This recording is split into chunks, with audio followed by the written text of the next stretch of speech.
ਲੱਗਾ ਮੋਰਚਾ ਦਿੱਲੀ ਦੇ ਬਾਰਡਰਾਂ ਤੇ ਲੱਗਾ ਮੋਰਚਾ ਦਿੱਲੀ ਦੇ ਬਾਰਡਰਾਂ ਤੇ ਦਿਨ 50 ਤੋਂ ਜ਼ਿਆਦਾ ਨਹੀਂ ਹੋ ਚੱਲੇ। ਲੱਗਾ ਮੋਰਚਾ ਦਿੱਲੀ ਦੇ ਬਾਰਡਰਾਂ ਤੇ ਦਿਨ 50 ਤੋਂ ਜ਼ਿਆਦਾ ਨਹੀਂ ਹੋ ਚੱਲੇ। ਜਜ਼ਬਾ ਜੋਸ਼ ਤੇ ਜਾਬਤਾ ਕਾਇਮ ਰੱਖਿਆ। ਜਜ਼ਬਾ ਜੋਸ਼ ਤੇ ਜਾਬਤਾ ਕਾਇਮ ਰੱਖਿਆ। ਧੋਣੇ ਪੁੱਤ ਪੰਜਾਬ ਦੇ ਧੋ ਚੱਲੇ। ਜਿਨ੍ਹਾਂ ਬਾਰੇ ਸੀ ਕੀਤਾ ਪ੍ਰਚਾਰ ਭੰਡੀ। ਜਿਨ੍ਹਾਂ ਬਾਰੇ ਸੀ ਕੀਤਾ ਪ੍ਰਚਾਰ ਭੰਡੀ। ਦੁਨੀਆ ਵਾਲਿਓ ਵੇਖੋ ਅੱਜ ਉਹ ਚੱਲੇ। ਕੱਤਾ ਲੰਘਿਆਂ ਵੇਂਦਿਆਂ ਵੇਂਦਿਆਂ ਨੂੰ ਹੁਣ ਲੰਘ ਬਈ ਮੱਗਰ ਤੇ ਪੋਹ ਚੱਲੇ। ਕੱਤਾ ਲੰਘਿਆਂ ਵੇਂਦਿਆਂ ਵੇਂਦਿਆਂ ਨੂੰ ਹੁਣ ਲੰਘ ਬਈ ਮੱਗਰ ਤੇ ਪੋਹ ਚੱਲੇ। ਲੁੱਟਿਆ ਦੇਸ਼ ਦਾ ਮਹਿਕਮਾ ਕੁੱਲ ਯਾਰੋ ਹੁਣ ਜ਼ਮੀਨਾਂ ਸਾਡੀਆਂ ਵੱਲ ਹੋ ਚੱਲੇ। ਹੁਣ ਜ਼ਮੀਨਾਂ ਸਾਡੀਆਂ ਵੱਲ ਹੋ ਚੱਲੇ। ਸਤਿ ਸ਼੍ਰੀ ਅਕਾਲ ਜੀ, ਮੈਂ ਵਰਿੰਦਰ ਔਲਖ ਔਰ ਹਾਲ ਬਿਆਨੀ ਲੈ ਕੇ ਹਾਜ਼ਰ ਹੋਇਆ। ਹਾਲ ਬਿਆਨੀ ਪ੍ਰੋਗਰਾਮ ਬਹੁਤ ਸਮੇਂ ਦੇ ਬਾਅਦ ਲੈ ਕੇ ਹਾਜ਼ਰ ਹੋਏ ਹਾਂ। ਉਸ ਦਾ ਕਾਰਨ ਵੀ ਤੁਹਾਨੂੰ ਪਤਾ ਹੈ, ਜੇ ਨਹੀਂ ਵੀ ਪਤਾ ਤਾਂ ਦੱਸ ਦਿੰਨਾ ਕਿ ਅਸੀਂ ਗਰਾਊਂਡ ਜ਼ੀਰੋ ਤੋਂ ਉੱਥੋਂ ਰਿਪੋਰਟਿੰਗ ਕੀਤੀ ਹੈ। ਸਿੰਘੂ ਬਾਰਡਰ 'ਤੇ, ਟਿੱਕਰੀ ਬਾਰਡਰ 'ਤੇ, ਵੱਖ-ਵੱਖ ਬਾਰਡਰਾਂ 'ਤੇ ਜਾ ਕੇ ਉੱਥੋਂ ਦੇ ਗਰਾਊਂਡ ਜ਼ੀਰੋ ਦੇ ਕੀ ਹਾਲਾਤ ਨੇ ਉਹ ਤੁਹਾਨੂੰ ਦਿਖਾਉਣ ਦੀ ਕੋਸ਼ਿਸ਼ ਕੀਤੀ ਸੀ। ਕਈ ਆਗੂਆਂ ਦੇ ਨਾਲ ਵੀ ਗੱਲਬਾਤ ਕੀਤੀ ਹੈ, ਕਈ ਆਰਟਿਸਟਾਂ ਦੇ ਨਾਲ ਵੀ ਗੱਲਬਾਤ ਕੀਤੀ ਹੈ ਸਿੰਘੂ ਬਾਰਡਰ ਤੋਂ। ਉਹ ਤੁਸੀਂ ਸਾਡੇ ਚੈਨਲ ਦੀਆਂ ਵੱਖ-ਵੱਖ ਵੀਡੀਓਜ਼ ਦੇ ਵਿੱਚ ਦੇਖ ਸਕਦੇ ਹੋ। ਅੱਜ ਆਪਾਂ ਕੁਝ ਖਾਸ ਮਸਲਿਆਂ 'ਤੇ ਗੱਲਬਾਤ ਕਰਨੀ ਹੈ। ਉਹ ਮਸਲੇ ਕੀ ਹੈ? ਉਹ ਮਸਲੇ ਇਹ ਹੈ ਕਿ ਇੱਕ ਤਾਂ ਅੱਜ ਸੁਪਰੀਮ ਕੋਰਟ ਦਾ ਜਿਹੜੀ ਅੱਜ ਇੱਕ ਸੁਣਵਾਈ ਸੀ, ਪਟੀਸ਼ਨ ਦਾਇਰ ਕੀਤੀ ਗਈ ਸੀਗੀ ਕਿ ਕਿਸਾਨਾਂ ਦੀ ਪਰੇਡ ਰੋਕੀ ਜਾਵੇ। ਉਸ ਦੇ ਬਾਰੇ ਪਟੀਸ਼ਨ ਦਾਇਰ ਕੀਤੀ ਗਈ ਸੀ। ਉਸ 'ਤੇ ਅੱਜ ਇੱਕ ਸੁਪਰੀਮ ਕੋਰਟ ਦਾ ਬਿਆਨ ਆਇਆ ਹੈ। ਇਸ ਤੋਂ ਬਿਨਾਂ ਇੱਕ ਹੋਰ ਖਬਰ ਆ, ਗੁਰਨਾਮ ਸਿੰਘ ਚੜੂੰਨੀ ਕਿਸਾਨ ਜਥੇਬੰਦੀ ਦੇ ਆਗੂ ਨੇ। ਉਹ ਭਾਰਤੀ ਕਿਸਾਨ ਯੂਨੀਅਨ ਚੜੂੰਨੀ ਦੇ ਮੁੱਖ ਅਧਿਆਕਸ਼ ਨੇ। ਉਹਨਾਂ ਦੇ ਬਾਰੇ ਇੱਕ ਖਬਰ ਆਈ ਹੈ, ਬਹੁਤ ਵੱਡੀ ਖਬਰ, ਕਿ ਉਹਨਾਂ ਨੂੰ ਸੰਯੁਕਤ ਕਿਸਾਨ ਮੋਰਚੇ ਦੇ ਵਿੱਚੋਂ ਵੱਖ ਕਰ ਦਿੱਤਾ ਗਿਆ ਹੈ। ਕੀ ਉਹਨਾਂ ਨੂੰ ਵਾਕਈ ਵੱਖ ਕਰ ਦਿੱਤਾ ਗਿਆ ਹੈ ਜਾਂ ਇਸ ਖਬਰ ਦੇ ਪਿੱਛੇ ਕੋਈ ਖਾਸ ਤਾਕਤਾਂ ਨੇ ਜਾਂ ਕੋਈ ਹੋਰ ਗੱਲਬਾਤ ਹੈ? ਇਸ ਦੇ ਬਾਰੇ ਵੀ ਅੱਜ ਆਪਾਂ ਵਿਚਾਰ ਚਰਚਾ ਕਰਨੀ ਹੈ। ਅਤੇ ਤੀਜੀ ਹੈਗੀ ਹੈ ਜੀ ਖਾਲਸਾ ਏਡ ਦੇ ਬਾਰੇ। ਖਾਲਸਾ ਏਡ ਦੇ ਬਾਰੇ ਕੀ ਹੈ ਕਿ ਖਾਲਸਾ ਏਡ ਨੂੰ ਨੋਬਲ ਪੁਰਸਕਾਰ ਵਾਸਤੇ ਨਾਮਜ਼ਦ ਕਰ ਦਿੱਤਾ ਗਿਆ ਹੈ। ਇਹ ਤਿੰਨਾਂ ਖਬਰਾਂ ਦੇ ਉੱਪਰ ਅੱਜ ਆਪਾਂ ਵਿਚਾਰ ਚਰਚਾ ਕਰਨੀ ਹੈ।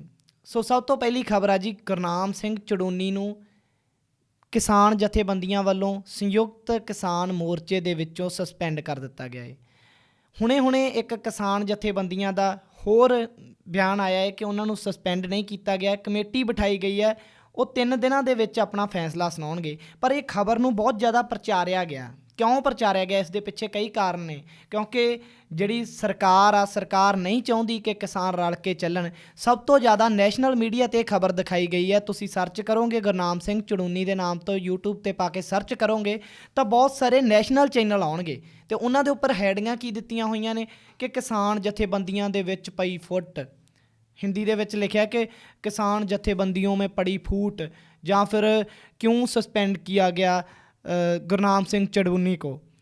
ਇੱਦਾਂ ਕਰਕੇ ਬਹੁਤ ਸਾਰੀਆਂ ਖਬਰਾਂ ਪ੍ਰਚਾਰੀਆਂ ਜਾ ਰਹੀਆਂ ਨੇ। ਪਰ ਇਸ ਦੇ ਪਿੱਛੇ ਅਸਲੀ ਕਾਰਨ ਕੀ ਹੈ, ਇਹ ਗੁਰਨਾਮ ਸਿੰਘ ਚੜੂੰਨੀ ਨੇ ਆਪਣੀ ਪ੍ਰੈਸ ਕਾਨਫਰੰਸ ਦੇ ਵਿੱਚ ਵੀ ਕਲੀਅਰ ਕਰਤਾ ਹੈ ਔਰ ਕਿਸਾਨ ਜਥੇਬੰਦੀਆਂ ਵੱਲੋਂ ਵੀ ਕਲੀਅਰ ਕਰਨ ਦੀ ਕੋਸ਼ਿਸ਼ ਕੀਤੀ ਗਈ ਹੈ। ਗੁਰਨਾਮ ਸਿੰਘ ਚੜੂੰਨੀ ਨੇ ਆਪਣੀ ਪ੍ਰੈਸ ਕਾਨਫਰੰਸ ਦੇ ਵਿੱਚ ਕਿਹਾ ਹੈ ਕਿ ਉਹ ਕਿਸੇ ਵੀ ਤਰ੍ਹਾਂ ਨਾਲ ਕਿਸੇ ਸਿਆਸੀ ਪਾਰਟੀ ਦੇ ਨਾਲ ਸੰਬੰਧਿਤ ਨਹੀਂ ਹੈ। ਉਹ ਇੱਕ ਤਰ੍ਹਾਂ ਨਾਲ ਇੱਕ ਜਨ ਸੰਸਦ ਬੁਲਾਈ ਗਈ ਸੀ ਜਿਸ ਦੇ ਵਿੱਚ ਉਹ ਵੀ ਹਿੱਸਾ ਬਣੇ ਸੀ। ਹਾਲਾਂਕਿ ਉਹ ਜਨ ਸੰਸਦ ਉਹਨਾਂ ਦੀ ਅਗਵਾਈ ਵਿੱਚ ਨਹੀਂ ਹੋਈ ਗਈ ਸੀ, ਕੀਤੀ ਗਈ ਸੀ। ਕਈ ਚੈਨਲਾਂ ਵੱਲੋਂ ਇਹ ਕਿਹਾ ਗਿਆ ਹੈ ਕਿ ਉਹਨਾਂ ਦੀ ਅਗਵਾਈ ਦੇ ਵਿੱਚ ਉਹ ਜਨ ਸੰਸਦ ਹੋਈ ਹੈ ਜਿੱਥੇ ਵੱਖ-ਵੱਖ ਪਾਰਟੀਆਂ ਦੇ ਰਾਜਨੇਤਾ ਵੀ ਪਹੁੰਚੇ ਆ। ਹੁਣ ਜੇ ਆਪਾਂ ਗੱਲ ਕਰੀਏ ਕਿ ਰਾਜਨੇਤਾ ਜਿਹੜੇ ਆਪਾਂ ਕਹਿ ਦਈਏ ਵੱਖ-ਵੱਖ ਪਾਰਟੀਆਂ ਦੇ ਜਿਹੜੇ ਆਗੂ ਆ, ਅਤੇ ਉਹ ਕਿਸਾਨ ਜਥੇਬੰਦੀਆਂ ਵੱਲੋਂ ਉਹਨਾਂ ਨੂੰ ਸਟੇਜਾਂ ਦੇ ਲਾਗੇ ਤਾਗੇ ਵੀ ਨਹੀਂ ਭਿਣਕਣ ਦਿੱਤਾ ਜਾਂਦਾ। ਸਟੇਜਾਂ 'ਤੇ ਚੜ੍ਹਾਉਣਾ ਤਾਂ ਬਹੁਤ ਦੂਰ ਦੀ ਗੱਲ ਆ। ਜਦੋਂ ਵੀ ਕੋਈ ਕਿਸੇ ਪਾਰਟੀ ਦਾ ਆਗੂ ਜਾਂ ਕਿਸੇ ਪਾਰਟੀ ਦਾ ਲੀਡਰ ਕਿਸਾਨ ਮੋਰਚੇ ਦੇ ਵਿੱਚ ਜਾਂਦਾ ਹੈ ਤਾਂ ਉੱਥੇ ਕਿਸਾਨਾਂ ਵੱਲੋਂ ਜੋ ਹਾਲ ਕੀਤਾ ਜਾਂਦਾ ਹੈ ਉਹ ਆਪਾਂ ਨੂੰ ਸਭ ਨੂੰ ਪਤਾ ਹੈ। ਜਿਵੇਂ ਕਿ ਮੈਂ ਪਿਛਲੇ ਦਿਨੀਂ ਸਵਰਨ ਟਹਿਣਾ ਦੇ ਨਾਲ ਇੱਕ ਇੰਟਰਵਿਊ ਕੀਤੀ ਸੀ, ਉਸ ਦੇ ਵਿੱਚ ਉਹਨਾਂ ਨੇ ਵੀ ਦੱਸਿਆ ਸੀ ਕਿ ਨੰਗੇ ਪੈਰੀ ਭਜਾਉਂਦੇ ਆ ਕਿਸਾਨ ਹੁਣ ਜਦੋਂ ਵੀ ਕੋਈ ਲੀਡਰ ਉਹਨਾਂ ਦੇ ਅੰਦੋਲਨ ਦੇ ਵਿੱਚ ਆਉਂਦਾ। ਕਿਉਂਕਿ ਲੀਡਰਾਂ ਦੀ ਜਿਹੜੀ ਕਾਰਗੁਜ਼ਾਰੀ ਪਿਛਲੇ ਸਮੇਂ ਦੇ ਵਿੱਚ ਰਹੀ ਹੈ, ਇਸ ਤੋਂ ਆਪਾਂ ਸਾਰੇ ਵਾਕਫ ਹਾਂ। ਇਸ ਦੇ ਬਾਰੇ ਆਪਾਂ ਨੂੰ ਸਾਰਿਆਂ ਨੂੰ ਪਤਾ ਹੈ। ਹੁਣ ਇਸ ਦੇ ਵਿੱਚ ਕੀ ਸੀਗਾ ਪੂਰਾ ਸੱਚ ਕਿ ਗੁਰਨਾਮ ਸਿੰਘ ਚੜੂੰਨੀ ਇੱਕ ਜਨ ਸੰਸਦ ਦੇ ਵਿੱਚ ਜਾਂਦੇ ਆ, ਉਹਨਾਂ ਨੂੰ ਬੁਲਾਇਆ ਜਾਂਦਾ ਹੈ। ਉੱਥੇ ਵੱਖ-ਵੱਖ ਪਾਰਟੀਆਂ ਦੇ ਜਿਹੜੇ ਨੁਮਾਇੰਦੇ ਆ ਉਹ ਇਕੱਠੇ ਹੋਏ ਸੀ। ਉਹਨਾਂ ਦੁਆਰਾ ਇਕੱਠੇ ਹੋ ਕੇ ਜਿਹੜਾ ਇੱਕ ਵਿਪਕਸ਼ ਦੇ ਤੌਰ 'ਤੇ ਸਾਰੇ ਵਿਪਕਸ਼ ਆ ਜਿਹੜੇ ਭਾਜਪਾ ਨੂੰ ਘੇਰਨ ਦੀ ਕੋਸ਼ਿਸ਼ ਕੀਤੀ ਜਾ ਰਹੀ ਹੈ, ਕਿਉਂਕਿ ਜਿਹੜੇ ਕਿਸਾਨ ਆਗੂ ਆ ਉਹਨਾਂ ਨੇ ਵੋਟਾਂ ਨਹੀਂ ਲੈਣੀਆਂ, ਲੀਡਰਾਂ ਨੇ ਵੋਟਾਂ ਲੈਣੀਆਂ ਏ। ਤੇ ਜਿਹੜੀ ਭਾਜਪਾ ਸਰਕਾਰ ਆ ਉਹ ਕਦੇ ਨਹੀਂ ਚਾਹੂਗੀ ਕਿ ਉਹਨਾਂ ਦੀ ਵੋਟ ਟੁੱਟ ਕੇ ਦੂਸਰੀਆਂ ਪਾਰਟੀਆਂ ਨੂੰ ਪਵੇ। ਤੇ ਜਦੋਂ ਦੂਸਰੀਆਂ ਪਾਰਟੀਆਂ ਸਾਰੀਆਂ ਇਕੱਠੀਆਂ ਹੋ ਕੇ ਉਹਨਾਂ ਦਾ ਵਿਰੋਧ ਕਰਨਗੀਆਂ ਤੇ ਕਿਸਾਨਾਂ ਦੇ ਹੱਕ ਦੇ ਵਿੱਚ ਨਿੱਤਰਨਗੀਆਂ ਤਾਂ ਇਸ ਦੇ ਨਾਲ ਸਰਕਾਰ ਦੇ ਉੱਪਰ ਦਬਾਅ ਹੋਰ ਵਧੂਗਾ। ਉਹਦਾ ਕਾਰਨ ਇਹ ਹੈ ਕਿ ਸਰਕਾਰ ਨੂੰ ਇਹ ਫਿਕਰ ਪੈ ਜਾਣਾ ਹੈ, ਭਾਜਪਾ ਸਰਕਾਰ ਨੂੰ, ਕਿ ਸਾਡੀਆਂ ਜਿਹੜੀਆਂ ਵੋਟਾਂ ਏ ਉਹ ਟੁੱਟ ਕੇ ਹੁਣ ਦੂਜੀਆਂ ਪਾਰਟੀਆਂ ਨੂੰ ਪੈਣਗੀਆਂ। ਇਸ ਦੇ ਵਿੱਚ ਬਹੁਤ ਸੱਚਾਈ ਵੀ ਨਜ਼ਰ ਆ ਰਹੀ ਹੈ। ਗੁਰਨਾਮ ਸਿੰਘ ਚੜੂੰਨੀ ਇਸ ਦਾ ਹਿੱਸਾ ਕਿਉਂ ਬਣੇ, ਇਸ ਦੇ ਬਾਰੇ ਗੁਰਨਾਮ ਸਿੰਘ ਚੜੂੰਨੀ ਹੀ ਜ਼ਿਆਦਾ ਦੱਸ ਸਕਦੇ ਆ, ਕਿਉਂਕਿ ਇਸ ਤੋਂ ਆਪਾਂ ਕਿਨਾਰਾ ਨਹੀਂ ਕਰ ਸਕਦੇ ਕਿ ਗੁਰਨਾਮ ਸਿੰਘ ਚੜੂੰਨੀ ਜਾਂ ਫਿਰ ਹੋਰ ਕਿਸਾਨ ਆਗੂਆਂ ਦਾ ਕਿਸੇ ਵੀ ਰਾਜਨੀਤਿਕ ਪਾਰਟੀ ਦੇ ਨਾਲ ਸੰਬੰਧ ਨਹੀਂ ਹੈ। ਸਿੱਧੇ ਜਾਂ ਅਸਿੱਧੇ ਤਰੀਕੇ ਦੇ ਨਾਲ ਹਰ ਇੱਕ ਬੰਦੇ ਦਾ ਕਿਸੇ ਨਾ ਕਿਸੇ ਪਾਰਟੀ ਦੇ ਨਾਲ ਸੰਬੰਧ ਹੁੰਦਾ ਹੈ। ਤੇ ਗੁਰਨਾਮ ਸਿੰਘ ਚੜੂੰਨੀ ਉਹਨਾਂ ਦੇ ਇਲਾਕੇ ਤੋਂ, ਲਾਡਵਾ ਤੋਂ ਉਹ ਸੀਟ ਵੀ ਲੜ ਚੁੱਕੇ ਨੇ। ਉਹ 2019 ਦੀਆਂ ਚੋਣਾਂ ਦੇ ਵਿੱਚ ਸੀਟ ਲੜ ਚੁੱਕੇ ਨੇ। ਉਸ ਤੋਂ ਪਹਿਲਾਂ 2014 ਦੇ ਵਿੱਚ ਉਹਨਾਂ ਦੀ ਧਰਮ ਪਤਨੀ ਵੀ ਆਮ ਆਦਮੀ ਪਾਰਟੀ ਤੋਂ ਸੀਟ ਲੜ ਚੁੱਕੀ ਹੈ। ਇਹ ਆਪਾਂ ਇਸ ਦੇ ਵਿੱਚ ਕੋਈ ਕਿਨਾਰਾ ਨਹੀਂ ਕੀਤਾ ਜਾ ਸਕਦਾ ਜਾਂ ਇਸ ਗੱਲ ਨੂੰ ਆਪਾਂ ਦਰਕਿਨਾਰ ਨਹੀਂ ਕਰ ਸਕਦੇ ਕਿ ਉਹ ਕਿਸੇ ਪਾਰਟੀ ਦੇ ਨਾਲ ਸੰਬੰਧਿਤ ਨਹੀਂ। ਪਰ ਫਿਲਹਾਲ ਉਹ ਕਿਸੇ ਪਾਰਟੀ ਦੇ ਨਾਲ ਸੰਬੰਧਿਤ ਨਹੀਂ, ਫਿਲਹਾਲ ਉਹ ਇੱਕ ਕਿਸਾਨ ਜਥੇਬੰਦੀ ਚਲਾ ਰਹੇ ਹੈ। ਸਿੱਧੇ ਰੂਪ ਦੇ ਵਿੱਚ ਕਿਸੇ ਵੀ ਪਾਰਟੀ ਦੇ ਨਾਲ ਉਹ ਜੁੜੇ ਹੋ ਸਕਦੇ ਆ ਤੇ ਹੋਰ ਕਿਸਾਨ ਆਗੂ ਵੀ ਜੁੜੇ ਹੋ ਸਕਦੇ ਆ। ਉਹਨਾਂ ਵੱਲੋਂ ਵੀ ਆਪਣੀ ਪ੍ਰੈਸ ਕਾਨਫਰੰਸ ਦੇ ਵਿੱਚ ਇਹ ਗੱਲ ਕਹੀ ਗਈ ਹੈ ਕਿ ਜਦੋਂ ਹੋਰ ਜਿਹੜੇ ਕਿਸਾਨ ਆਗੂ ਆ ਉਹ ਵੱਖ-ਵੱਖ ਪਾਰਟੀਆਂ ਤੋਂ ਰਾਜ ਸੱਤਾ ਦੀ ਜਿਹੜੇ ਆਨੰਦ ਮਾਣ ਚੁੱਕੇ ਨੇ, 7-7 ਵਾਰ MP ਬਣ ਚੁੱਕੇ ਨੇ, ਉਹਨਾਂ ਦਾ ਸਿੱਧਾ ਇਹ ਬਿਆਨ ਸੀਗਾ ਕਿ 7-7 ਵਾਰ MP ਬਣੇ ਹੋਏ ਵੀ ਇਸ ਕਿਸਾਨ ਸੰਯੁਕਤ ਮੋਰਚੇ ਦਾ ਹਿੱਸਾ ਨੇ, ਵੱਖ-ਵੱਖ ਪਾਰਟੀਆਂ ਦੇ ਵਿੱਚ ਰਹਿ ਚੁੱਕੇ ਪ੍ਰਸ਼ਾਂਤ ਭੂਸ਼ਣ ਵੀ ਇਸ ਪਾਰਟੀ ਦਾ ਹਿੱਸਾ ਨੇ, ਹਨਨ ਮੌਲਾ ਵੀ ਇਸ ਕਿਸਾਨ ਸੰਯੁਕਤ ਮੋਰਚੇ ਦਾ ਹਿੱਸਾ ਨੇ। ਤੇ ਫਿਰ ਇੱਥੇ ਆਪਾਂ ਇਹ ਕਿਵੇਂ ਕਹਿ ਸਕਦੇ ਹਾਂ ਕਿ ਕੋਈ ਇੱਕ ਆਗੂ ਕਿਸੇ ਸਿਰਫ ਇੱਕ ਛੋਟੀ ਜਿਹੀ ਮੀਟਿੰਗ ਕਰ ਲੈਂਦਾ ਹੈ ਤਾਂ ਉਸ ਨੂੰ ਕਿਸਾਨ ਸੰਯੁਕਤ ਮੋਰਚੇ ਤੋਂ ਕੱਢ ਦਿੱਤਾ ਗਿਆ ਹੈ। ਪਰ ਇਸ ਦੇ ਵਿੱਚ ਸੱਚ ਨਹੀਂ ਹੈ। ਅਸਲ ਦੇ ਵਿੱਚ ਇਹ ਸ਼ਿਵ ਕੁਮਾਰ ਕੱਕਾ ਦੇ ਵੱਲੋਂ ਕੁਝ ਦੋਸ਼ ਲਗਾਏ ਗਏ ਸੀਗੇ। ਹੁਣ ਤਾਂ ਸ਼ਿਵ ਕੁਮਾਰ ਕੱਕਾ ਵੀ ਕਹਿ ਰਹੇ ਆ ਕਿ ਮੈਂ ਇਹ ਦੋਸ਼ ਨਹੀਂ ਲਗਾਏ ਸੀ, ਪਰ ਉਹਨਾਂ ਨੇ ਇਹ ਗੱਲ ਸਿੱਧੇ ਤੌਰ 'ਤੇ ਕਈ ਆ, ਔਨ ਦੀ ਰਿਕਾਰਡ ਆ, ਕਿਉਂਕਿ ਕਈ ਚੈਨਲਾਂ ਵੱਲੋਂ ਵੀ ਇਹ ਚੀਜ਼ ਚਲਾਈ ਗਈ ਹੈ ਕਿ ਜਿਹੜਾ ਚੜੂੰਨੀ ਸਾਹਿਬ ਨੂੰ ਸੰਯੁਕਤ ਕਿਸਾਨ ਮੋਰਚੇ ਦੇ ਵਿੱਚੋਂ ਨਿਲੰਬਿਤ ਕਰ ਦਿੱਤਾ ਗਿਆ ਹੈ, ਉਹਨਾਂ ਨੂੰ ਸਸਪੈਂਡ ਕਰ ਦਿੱਤਾ ਗਿਆ ਹੈ। ਪਰ ਇਸ ਦੇ ਵਿੱਚ ਸੱਚਾਈ ਹੈ ਜਾਂ ਨਹੀਂ ਹੈ। ਬਾਕੀ ਦੂਜੀ ਵੱਡੀ ਗੱਲ ਇਹ ਹੈ ਕਿ ਕਿਸਾਨਾਂ ਦੀ ਜਿਹੜੀ ਵੀ ਗੱਲ ਹੁੰਦੀ ਹੈ ਮੀਟਿੰਗ ਦੇ ਵਿੱਚ ਉਹ ਕਦੇ ਵੀ ਬਾਹਰ ਨਹੀਂ ਆਉਂਦੀ। ਤੇ ਇਹ ਗੱਲ ਬਾਹਰ ਕਿਉਂ ਆਈ, ਇਹ ਵੀ ਇਸ 'ਤੇ ਵੀ ਇੱਕ ਵੱਡਾ ਸਵਾਲ ਆ। ਇਹ ਗੱਲ ਕਿਉਂ ਬਾਹਰ ਕੱਢੀ ਗਈ ਤੇ ਇਸ ਨੂੰ ਪ੍ਰਚਾਰਿਆ ਕਿਹੜੇ ਢੰਗ ਦੇ ਨਾਲ ਗਿਆ ਹੈ। ਜਦੋਂ ਇਸ ਨੂੰ ਇਸ ਤਰੀਕੇ ਨਾਲ ਪ੍ਰਚਾਰਿਆ ਗਿਆ ਕਿ ਕਿਸਾਨ ਜਥੇਬੰਦੀਆਂ ਦੇ ਵਿੱਚ ਫੁੱਟ ਪੈ ਗਈ ਤਾਂ ਲੋਕਾਂ ਦੇ ਵਿੱਚ ਨਿਰਾਸ਼ਤਾ ਹੈ ਜਿਹੜੀ ਉਹ ਆਟੋਮੈਟਿਕਲੀ ਵੱਧ ਜਾਣੀ ਹੈ, ਨਿਰਾਸ਼ਤਾ। ਕਿਉਂਕਿ ਹੁਣ ਤੱਕ ਜਿੰਨੀਆਂ ਵੀ ਗੱਲਾਂ ਹੋਈਆਂ ਨੇ ਉਹ ਹੌਸਲਾ ਵਧਾਉਣ ਵਾਲੀਆਂ ਹੋਈਆਂ ਨੇ। ਹੁਣ ਜੇਕਰ ਆਪਾਂ ਕਹਾਂਗੇ ਕਿ ਬਈ ਕਿਸਾਨ ਆਪਸ ਦੇ ਵਿੱਚ ਲੜਨ ਲੱਗ ਗਏ ਆ ਜਾਂ ਕਿਸਾਨ ਆਗੂਆਂ ਦੀ ਆਪਸ ਦੇ ਵਿੱਚ ਫੁੱਟ ਪੈ ਗਈ ਹੈ ਤਾਂ ਉੱਥੇ ਕਿਤੇ ਨਾ ਕਿਤੇ ਲੋਕਾਂ ਦੇ ਮਨ ਦੇ ਵਿੱਚ ਨਿਰਾਸ਼ਤਾ ਪੈਦਾ ਹੁੰਦੀ ਹੈ। ਤੇ ਇਹ ਨਿਰਾਸ਼ਤਾ ਨਾ ਪੈਦਾ ਹੋਵੇ ਇਸ ਤੋਂ ਚੰਗਾ ਹੈ ਕਿ ਜਿਹੜੇ ਕੁਝ ਕੁ ਚੈਨਲ ਆਪਣੀ TRP ਦੇ ਵਾਸਤੇ ਤੇ ਕੁਝ ਕੁ ਚੈਨਲ ਕਿਸੇ ਦੇ ਕਹਿਣ 'ਤੇ ਇਹ ਖਬਰਾਂ ਚਲਾ ਰਹੇ ਆ, ਉਹਨਾਂ ਨੂੰ ਇਸ ਤੋਂ ਆਪਣਾ ਇਸ ਦੇ ਵਿੱਚ ਉਹਨਾਂ ਨੂੰ ਥੋੜ੍ਹਾ ਜਿਹਾ ਇਸ ਗੱਲ ਤੋਂ ਗਰੇਜ਼ ਕਰਨਾ ਚਾਹੀਦਾ ਹੈ। ਉਹਨਾਂ ਨੂੰ ਇਹ ਖਬਰਾਂ ਨਹੀਂ ਚਲਾਉਣੀਆਂ ਚਾਹੀਦੀਆਂ। ਹੁਣ ਆਪਾਂ ਹੋਰ ਅੱਗੇ ਗੱਲ ਕਰਨੀ ਹੈ ਕਿ ਸੁਪਰੀਮ ਕੋਰਟ ਵੱਲੋਂ ਅੱਜ ਇੱਕ ਪਟੀਸ਼ਨ 'ਤੇ ਜਿਹੜੀ ਸੁਣਵਾਈ ਕੀਤੀ ਗਈ ਸੀ। ਉਹ ਪਟੀਸ਼ਨ ਕੀ ਸੀ ਕਿ ਕਿਸਾਨਾਂ ਦੀ ਜਿਹੜੀ 26 ਤਰੀਕ ਦੀ ਪਰੇਡ ਆ ਉਸ 'ਤੇ ਪੂਰੇ ਦੁਨੀਆ ਦੀਆਂ ਨਿਗਾਹਾਂ ਟਿਕੀਆਂ ਹੋਈਆਂ ਨੇ। ਇੱਕ ਪਾਸੇ ਸਾਡੇ ਦੇਸ਼ ਦੀ ਫੌਜ ਵੱਲੋਂ ਵੀ ਪਰੇਡ ਕੀਤੀ ਜਾਊਗੀ, ਦੂਜੇ ਪਾਸੇ ਅੰਦੋਲਨ ਕਰ ਰਹੇ ਕਿਸਾਨਾਂ ਵੱਲੋਂ ਵੀ, ਜਿਹੜੀ ਕਿਸਾਨ ਸੰਯੁਕਤ ਮੋਰਚੇ ਵੱਲੋਂ ਵੀ ਇਹ ਕਿਹਾ ਗਿਆ ਹੈ ਕਿ ਅਸੀਂ ਵੀ ਇੱਕ ਟਰੈਕਟਰ ਪਰੇਡ ਕਰਾਂਗੇ। ਉਹ ਟਰੈਕਟਰ ਪਰੇਡ ਕਿਸ ਤਰ੍ਹਾਂ ਦੀ ਹੋਵੇਗੀ ਇਸ ਦੇ ਬਾਰੇ ਆਉਣ ਵਾਲਾ ਸਮਾਂ ਦੱਸੇਗਾ। ਪਰ ਉਸ ਤੋਂ ਪਹਿਲਾਂ ਬਹੁਤ ਸਾਰੀਆਂ ਗੱਲਾਂ ਹੋ ਰਹੀਆਂ ਨੇ, ਬਹੁਤ ਸਾਰੀਆਂ ਗੱਲਾਂ ਲੋਕਾਂ ਦੁਆਰਾ ਪ੍ਰਚਾਰੀਆਂ ਜਾ ਰਹੀਆਂ ਨੇ ਕਿ ਇਸ ਦੇ ਵਿੱਚ ਬਹੁਤ ਭਗਦੜ ਵੀ ਮੱਚ ਸਕਦੀ ਹੈ, ਇਸ ਦੇ ਵਿੱਚ ਕੋਈ ਸ਼ਰਾਰਤੀ ਅਨਸਰ ਵੀ ਆ ਕੇ ਤੇ ਮਾਹੌਲ ਨੂੰ ਗਰਮ ਵੀ ਕਰ ਸਕਦੇ ਆ, ਮਾਹੌਲ ਨੂੰ ਖ਼ਰਾਬ ਵੀ ਕਰ ਸਕਦੇ ਆ। ਔਰ ਵੱਖ-ਵੱਖ ਤਰੀਕੇ ਦੇ ਨਾਲ ਇਸ ਦੇ ਕਿਸਾਨ ਪਰੇਡ ਦੇ ਉੱਪਰ ਸ਼ੰਕੇ ਵੀ ਬਣੇ ਹੋਏ ਆ ਤੇ ਨਾਲ ਦੀ ਨਾਲ ਡਰ ਵੀ ਹੈਗਾ ਏ। ਤੇ ਦੂਸਰੇ ਪਾਸੇ ਕਿਸਾਨ ਆਗੂਆਂ ਵੱਲੋਂ ਇਸ ਪਰੇਡ ਦੇ ਬਾਰੇ ਕਿਹਾ ਗਿਆ ਹੈ ਕਿ ਇਹ ਬਿਲਕੁਲ ਸ਼ਾਂਤੀਪੂਰਵਕ ਪਰੇਡ ਹੋਵੇਗੀ। ਇਸੇ ਗੁਰਨਾਮ ਸਿੰਘ ਚੜੂੰਨੀ ਜਿਨ੍ਹਾਂ ਦੇ ਬਾਰੇ ਆਪਾਂ ਗੱਲ ਕਰਕੇ ਹਟੇ ਹਾਂ, ਪਿਛਲੇ ਦਿਨੀ ਆਪਸ ਦੇ ਵਿੱਚ ਕਿਤੇ ਨਾ ਕਿਤੇ ਗੁਰਨਾਮ ਸਿੰਘ ਚੜੂੰਨੀ ਤੇ ਬਲਬੀਰ ਸਿੰਘ ਰਾਜੇਵਾਲ ਇੱਕ ਦੂਜੇ ਦੇ ਆਮੋ ਸਾਹਮਣੇ ਖੜੇ ਹੁੰਦੇ ਨਜ਼ਰ ਆਏ, ਜਿੱਥੇ ਉਹਨਾਂ ਨੇ ਕਿਹਾ ਕਿ ਬਲਬੀਰ ਸਿੰਘ ਰਾਜੇਵਾਲ ਵੱਲੋਂ ਇਹ ਕਿਹਾ ਗਿਆ ਕਿ ਇਹ ਜਿਹੜੀ ਟਰੈਕਟਰ ਪਰੇਡ ਹੈ ਬਿਲਕੁਲ ਸ਼ਾਂਤੀਪੂਰਵਕ ਹੋਵੇਗੀ।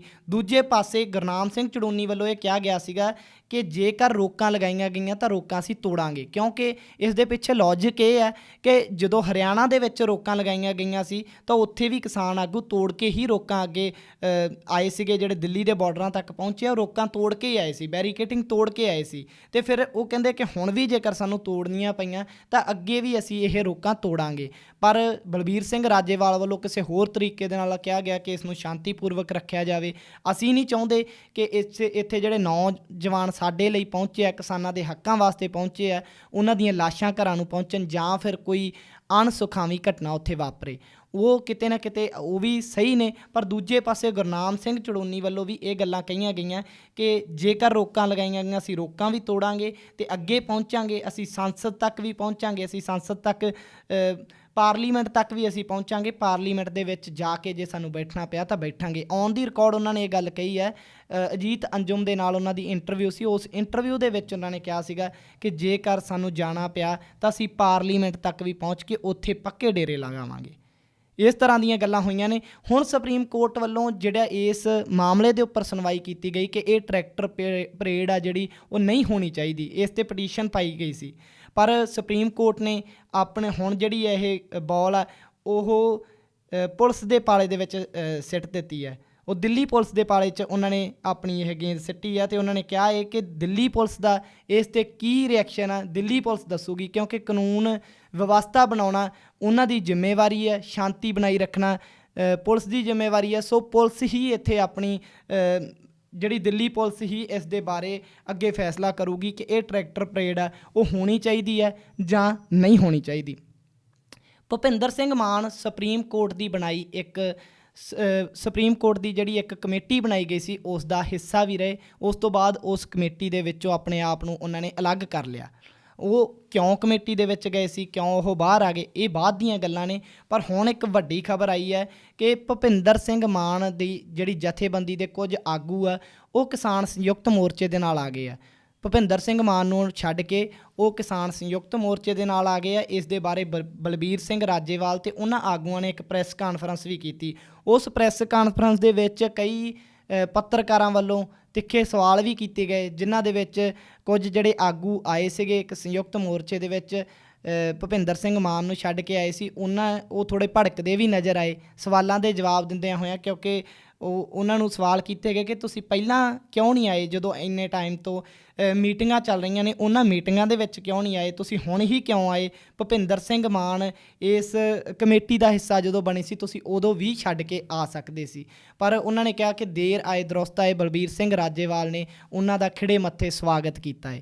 ਅਖੀਰਲੀ ਜਿਹੜੀ ਖਬਰ ਦੇ ਵੱਲ ਵੱਧਦੇ ਹਾਂ ਉਹ ਖਬਰ ਹੈ ਨੋਬਲ ਸ਼ਾਂਤੀ ਪੁਰਸਕਾਰ ਦੇ ਵਾਸਤੇ ਖਾਲਸਾ ਏਡ ਨੂੰ ਨਾਮਜ਼ਦ ਕੀਤਾ ਗਿਆ ਹੈ। ਇਹ ਜਿਹੜਾ ਨੋਬਲ ਸ਼ਾਂਤੀ ਪੁਰਸਕਾਰ ਦੇਣ ਦੇ ਵਾਸਤੇ ਉਹਨਾਂ ਨੂੰ ਨਾਮਜ਼ਦ ਕਰ ਲਿਆ ਗਿਆ ਹੈ। ਕੈਨੇਡਾ ਦੇ MP ਟਿਮ ਉੱਪਲ ਤੇ MPP ਪ੍ਰਭਮੀਤ ਸਿੰਘ ਸਰਕਾਰੀਆ ਉਹਨਾਂ ਨੇ ਇਸ ਪੁਰਸਕਾਰ ਦੇ ਵਾਸਤੇ ਜਿਹੜਾ ਖਾਲਸਾ ਏਡ ਨੂੰ ਨਾਮਜ਼ਦ ਕੀਤਾ ਹੈ। ਇੱਥੇ ਆਪਣੀਆਂ ਜਿਹੜੀਆਂ ਖਬਰਾਂ ਦਾ ਸਿਲਸਿਲਾ ਖਤਮ ਹੁੰਦਾ ਹੈ। ਹੋਰ ਵੀ ਖਬਰਾਂ ਲੈ ਕੇ ਹਾਲ ਬਿਆਨੀ ਦੇ ਵਿੱਚ ਹਰ ਰੋਜ਼ ਦੀ ਤਰ੍ਹਾਂ ਤੁਹਾਡੇ ਤੱਕ ਪਹੁੰਚਾਉਣ ਦੀ ਕੋਸ਼ਿਸ਼ ਕਰਾਂਗੇ, ਅਤੇ ਤੁਹਾਡੇ ਇਹਨਾਂ ਸਾਰੀਆਂ ਖਬਰਾਂ ਦੇ ਉੱਪਰ ਕੀ ਵਿਚਾਰ ਆ ਤੁਸੀਂ ਆਪਣੇ ਸੁਝਾਅ ਅਤੇ ਵਿਚਾਰ ਨੀਚੇ ਕਮੈਂਟ ਬਾਕਸ ਦੇ ਵਿੱਚ ਦੇ ਸਕਦੇ ਹੋ। ਜਿਸ ਤਰ੍ਹਾਂ ਗੁਰਨਾਮ ਚੜੂੰਨੀ ਅਤੇ ਕਿਸਾਨ ਜਥੇਬੰਦੀਆਂ ਦੇ ਵਿੱਚ ਇੱਕ ਫੁੱਟ ਦਾ ਮਾਹੌਲ ਬਣਾਇਆ ਜਾ ਰਿਹਾ ਹੈ, ਜਾਂ ਫਿਰ ਇਹ ਕਿਹਾ ਜਾ ਰਿਹਾ ਹੈ ਕਿ ਆਉਣ ਵਾਲੇ ਸਮੇਂ ਦੇ ਵਿੱਚ ਕਿਸਾਨ ਸੰਯੁਕਤ ਮੋਰਚੇ ਦੇ ਵਿੱਚ ਕਿਤੇ ਨਾ ਕਿਤੇ ਫੁੱਟ ਪੈਂਦੀ ਨਜ਼ਰ ਆਉਂਦੀ ਹੈ। ਪਰ ਇਸ ਦੀ ਅਸੀਂ ਤਾਂ ਇਹੀ ਕਾਮਨਾ ਕਰਦੇ ਹਾਂ ਕਿ ਕਿਸਾਨ ਜਥੇਬੰਦੀਆਂ ਅਤੇ ਜਿਹੜਾ ਸੰਯੁਕਤ ਮੋਰਚਾ ਹੈ ਅਤੇ ਵੱਖ-ਵੱਖ ਜਥੇਬੰਦੀਆਂ ਦੇ ਵਿਚਾਰਧਾਰਕ ਤੌਰ 'ਤੇ ਭਾਵੇਂ ਮਤਭੇਦ ਹੋਣ, ਪਰ ਇਸ ਅੰਦੋਲਨ ਦੇ ਵਿੱਚ ਫੁੱਟ ਨਹੀਂ ਪੈਣੀ ਚਾਹੀਦੀ, ਕਿਉਂਕਿ ਇਹੋ ਜਿਹੇ ਅੰਦੋਲਨ ਕਿਤੇ ਹਰ ਰੋਜ਼ ਨਹੀਂ ਹੁੰਦੇ। ਇਹੋ ਜਿਹੇ ਅੰਦੋਲਨ ਬਹੁਤ ਸਮੇਂ ਦੇ ਬਾਅਦ ਕਿਤੇ ਜਾ ਕੇ ਲੋਕ ਲਹਿਰਾਂ ਬਣਦੀਆਂ ਨੇ, ਅਤੇ ਇਹਨਾਂ ਲੋਕ ਲਹਿਰਾਂ ਦੇ ਵਿੱਚੋਂ ਲੋਕਾਂ ਦਾ ਫਾਇਦਾ ਹੋਣਾ ਚਾਹੀਦਾ ਹੈ। ਕਿਤੇ ਨਾ ਕਿਤੇ ਇਸ ਅੰਦੋਲਨ ਦੇ ਵਿੱਚੋਂ ਸਾਨੂੰ ਕੁਝ ਉਮੀਦਾਂ ਵੀ ਨੇ ਆਉਣ ਵਾਲੇ ਸਮੇਂ ਦੇ ਵਾਸਤੇ, ਅਤੇ ਆਉਣ ਵਾਲਾ ਸਮਾਂ ਹੀ ਦੱਸੇਗਾ ਕਿ ਇਸ ਅੰਦੋਲਨ ਦਾ ਕੀ ਸਿੱਟਾ ਨਿਕਲਦਾ ਹੈ, 26 ਦੀ ਪਰੇਡ ਦੇ ਵਿੱਚ ਕੀ ਹੁੰਦਾ ਹੈ। ਉਸ ਤੋਂ ਪਹਿਲਾਂ ਜਿਹੜੀ ਇਹ ਫੁੱਟ ਪੈਂਦੀ ਨਜ਼ਰ ਆ ਰਹੀ ਹੈ, ਇਹ ਫੁੱਟ ਕੀ ਰੁੱਖ ਲੈਂਦੀ ਹੈ, ਇਹ ਆਉਣ ਵਾਲਾ ਸਮਾਂ ਦੱਸੇਗਾ। ਅਤੇ ਤੁਸੀਂ ਆਪਣੇ ਸੁਝਾਅ ਵਿਚਾਰ ਇਹਨਾਂ ਸਾਰੀਆਂ ਖਬਰਾਂ ਦੇ ਵਾਸਤੇ ਆ ਜਿਹੜੇ ਤੁਹਾਡੇ ਵਿਚਾਰ ਆ ਉਹ ਤੁਸੀਂ ਕਮੈਂਟ ਬਾਕਸ ਦੇ ਵਿੱਚ ਦੇ ਸਕਦੇ ਹੋ। ਅਤੇ ਸਾਡਾ ਚੈਨਲ ਸਬਸਕ੍ਰਾਈਬ ਕਰਨਾ ਨਾ ਭੁੱਲਿਓ ਅਤੇ ਇੱਕ ਵੀਡੀਓ ਨੂੰ ਸ਼ੇਅਰ ਜ਼ਰੂਰ ਕਰ ਦਿਆ ਕਰੋ ਹੋਰ ਦੋਸਤਾਂ ਤੱਕ, ਕਿਉਂਕਿ ਜਦੋਂ ਤੁਸੀਂ ਸ਼ੇਅਰ ਕਰਦੇ ਆ ਤਾਂ ਉਹ ਹੋਰ ਲੋਕਾਂ ਤੱਕ ਵੀ ਪਹੁੰਚਦੀ ਹੈ, ਕਿਉਂਕਿ ਸਹੀ ਅਤੇ ਸੱਚੀ ਖਬਰ ਅਸੀਂ